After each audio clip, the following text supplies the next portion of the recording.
kuliner pasti ketika ada traffic di situ ada peluang. Itu apalagi kalau trafficnya ini adalah orang yang ada di penjuru dunia. Maka penting banget sirkuit ini ditopang oleh wisata-wisata lainnya. Dan salah satu wisata yang paling penting adalah kuliner. Bukan hanya menikmatin keindahan alam, tapi kenikmatan ciri khas Nusantara khususnya yang ada di Mandalika ini.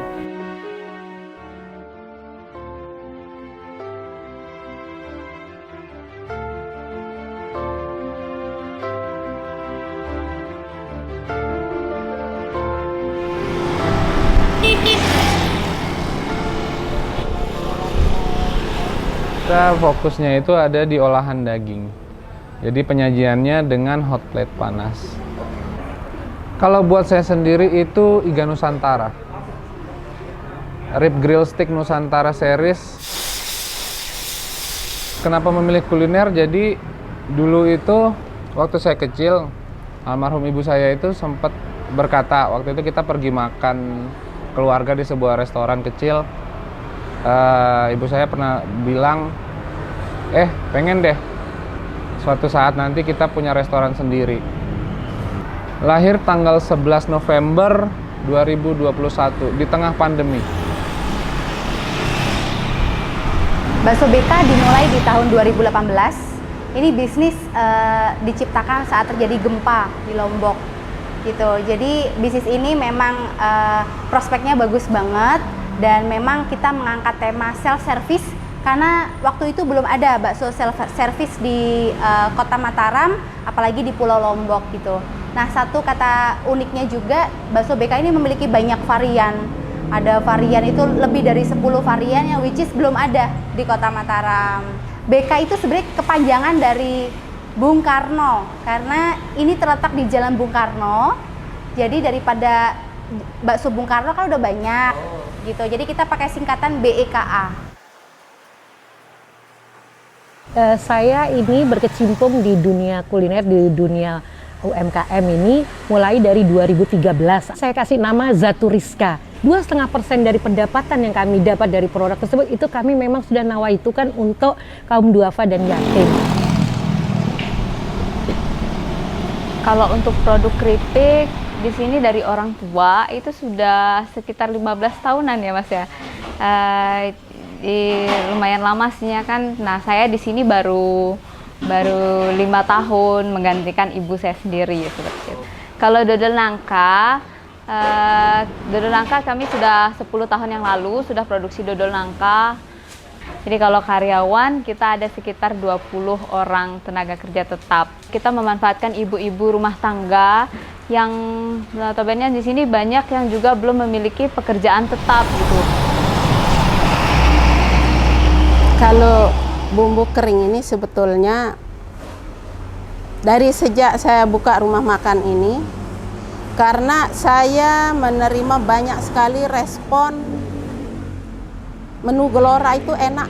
Sampai ke Mataram orang tidak tahu kalau ownernya itu saya. Tapi orang-orang Mataram sering cerita, oh saya ke Lombok Timur katanya. Saya sering makan di Gelora itu enak-enak masakannya di sana.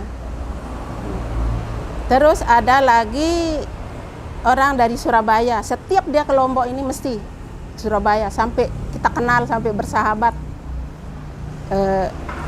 Sampai bumbu itu dibawa ke sana. Tapi dalam bentuk basah. Saya setiap memenuhi permintaan pelanggan saya itu selalu saya was-was. Was-was berpikir jangan-jangan di jalan udah basi gitu. Kalau basi kan nanti disangkanya saya yang nggak bisa bikin, padahal karena ada perubahan rasa di perjalanan.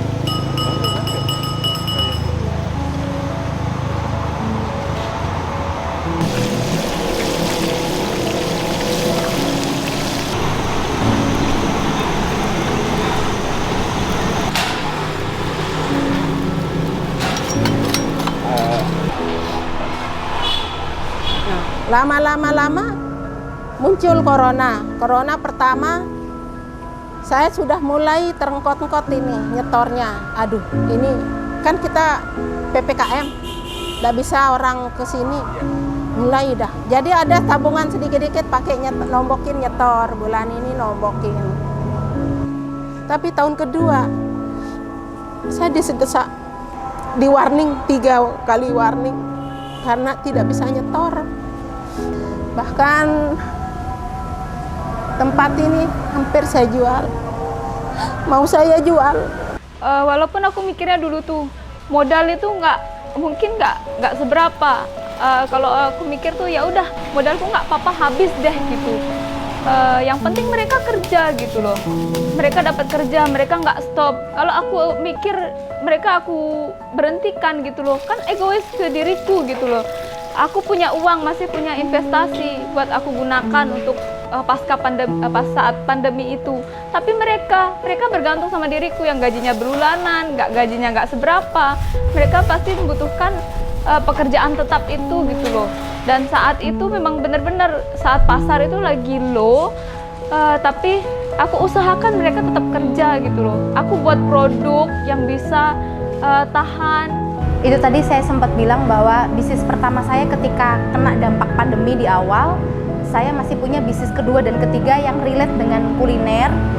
Dan memang saat pandemi itu kuliner adalah sektor yang hijau, sektor yang masih bisa bertahan. Nah, disitulah tantangan saya ketika emosional saya lagi down gitu ya, akibat nggak ada orang tua. Tapi di sisi lain saya punya karyawan yang harus tetap bekerja, yang harus tetap digaji. Saya juga punya keluarga. Jadi ada semacam semangat untuk bangkit lagi. Dan memang pengusaha yang baik itu adalah pengusaha yang adaptif, mampu membaca perubahan perilaku konsumen. Tapi kita tidak melihat itu sebagai sebuah bencana, tapi justru melihat itu sebagai sebuah tantangan. Yuk, di saat orang lain tutup, justru kita harus buka, kita harus berkembang lagi gitu loh. Ini nggak akan lama, Tuhan pasti kasih jalan gitu loh. Aku percaya bahwa setiap karyawan yang kerja di sini rezekinya udah dititipkan sama aku gitu loh. Mereka harus tetap bekerja, sampai sekarang pun aku seperti itu.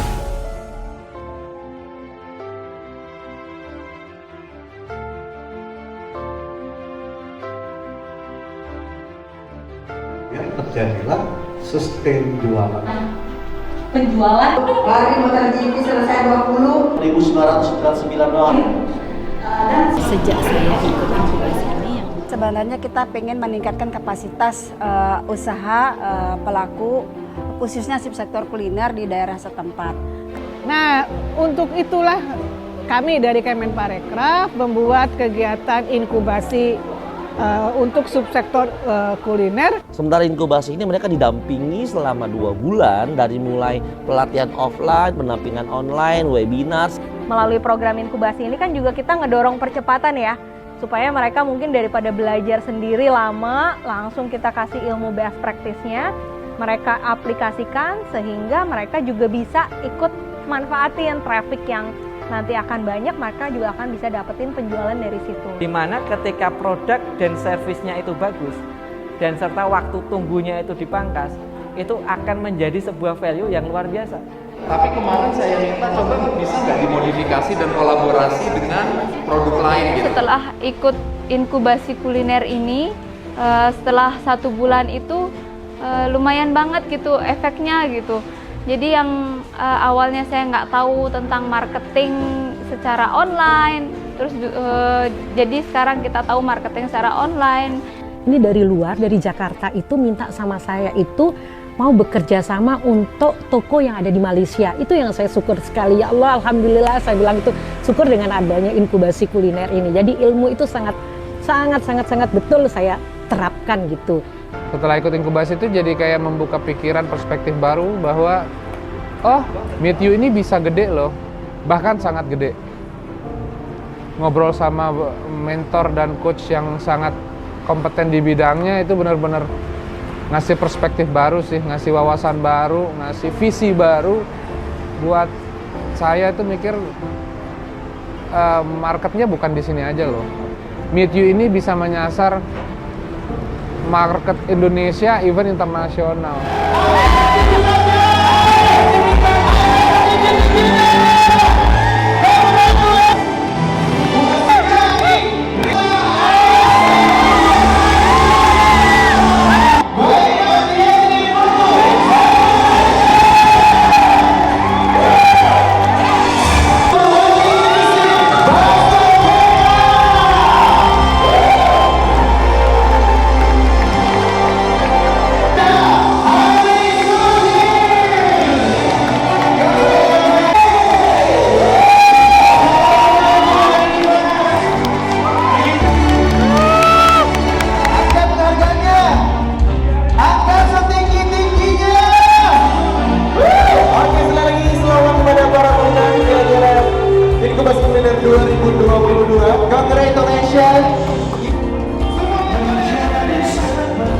satu kata untuk inkubasi kuliner, buat saya luar biasa.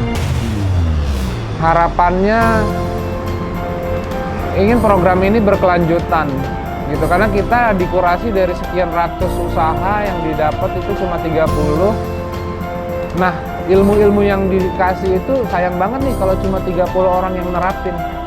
Bayangin kalau misalnya ada ratusan brand, ribuan brand yang menerapkan ilmu-ilmu yang dikasih dari inkubasi itu. Dampaknya ke ekonomi Indonesia itu akan kelihatan banget sih. Bukan cuma berdampak pada brand itu sendiri ya, atau bisnis usaha lokal itu sendiri, tapi dari segi makroekonominya juga akan pasti berdampak gitu. Ketika kita berbisnis, kita harus terus belajar karena resiko itu akan selalu ada, dan untuk memitigasi resiko tentunya kita harus terus belajar sebagai seorang owner. Jadi tidak hanya sekedar mengejar omset, jadi lebih kita untuk memberdayakan sumber daya alam dan sumber daya manusia. Jangan putus di tengah jalan. Dan itu harapan saya, mari kita membuat secara terus-menerus dan kontinu. Perlu sekali entrepreneur yang terus bergerak, karena mereka buka lapangan pekerjaan dan juga memberi kontribusi yang luar biasa gitu. Jadi keep learning, ya, semangat, terus belajar. Teman-teman sudah punya produk yang baik, tapi bisnis itu tidak hanya berbicara produk, kita berbicara juga jualan, kita berbicara juga faktor keamanan pangan, dan pastinya keuangan. Jadi ujung-ujungnya kan kita nyari cuan ya. Jadi bagaimana cuan itu semua dilakukan. Jadi problem mereka bukan modal sebenarnya. Jadi kalau mereka dikasih modal, tapi mereka nggak punya knowledge, habis juga duit gitu kan. Tapi kalau mereka punya knowledge, mereka itu udah bekal yang bagus. UKM itu adalah satu pilar yang penting untuk ekonomi Indonesia. Nah, jadi teman-teman mikirnya bahwa kita ini adalah pahlawan. UKM ini pahlawan, makanya harus semangat. Pahlawan bagi bangsa, ekonominya naik. Pahlawan bagi pariwisata, pariwisatanya juga makin naik lagi. Pahlawan juga bagi keluarga, untuk anak, istri, atau keluarga tercinta. Jadi jangan patah semangat, lanjutkan, kita ini pahlawan. Harus siap, ya, bukan sudah siap, harus siap, ya. Karena harus disyukuri bahwa tidak semua lokasi atau daerah bisa seperti given sekarang ini Mandalika ya. Jadi semangat untuk belajar dan semangat untuk menjadi pemain inti di Mandalika. Satu kata buat kuliner Mandalika, fantasti, senang dan lezat. Di ekonomi kreatif ini kita potensinya besar banget. Jadi kita harus terus konsisten dan salam kreatif buat kita semua. Salam kreatif. Salam kreatif. Salam kreatif. Salam kreatif. Salam kreatif. Salam kreatif. Salam kreatif. Salam kreatif. Salam kreatif, semoga kalian tambah sukses. Salam kreatif dan salam sehat penuh semangat.